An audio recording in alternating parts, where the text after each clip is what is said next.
নির্বাচন যত কাছে আসছে ততই বাড়ছে এক নতুন আতঙ্ক, ডিপ ফেক, চিপ ফেক, অপতথ্য।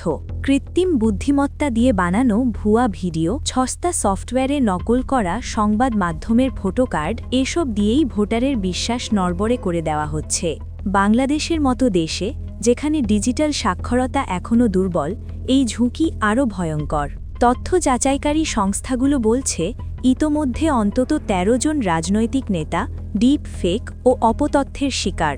মাত্র ৩ মাসেই শনাক্ত হয়েছে ১,৪৪১টি ভুল তথ্য, যার বেশিরভাগই রাজনৈতিক, এবং সবচেয়ে বেশি ছড়ানো হয়েছে ভুয়া ভিডিওর মাধ্যমে।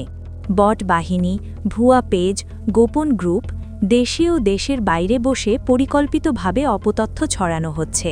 বিচ্ছিন্ন নজরদারি যথেষ্ট নয়, এই লড়াইয়ে সামনে থেকে নেতৃত্ব দিতে হবে নির্বাচন কমিশনকেই। গণপ্রতিনিধিত্ব আইনের সংশোধনী কঠোরভাবে প্রয়োগ করতে হবে। ডিপ ফেক ব্যবহার করলে আইনের আওতায় আনতেই হবে। ডিপ ফেক শুধু প্রযুক্তিগত সমস্যা নয়, এটি গণতন্ত্রের উপর সরাসরি আঘাত। নির্বাচনকে রক্ষা করতে হলে এখনই কার্যকর পদক্ষেপ দরকার।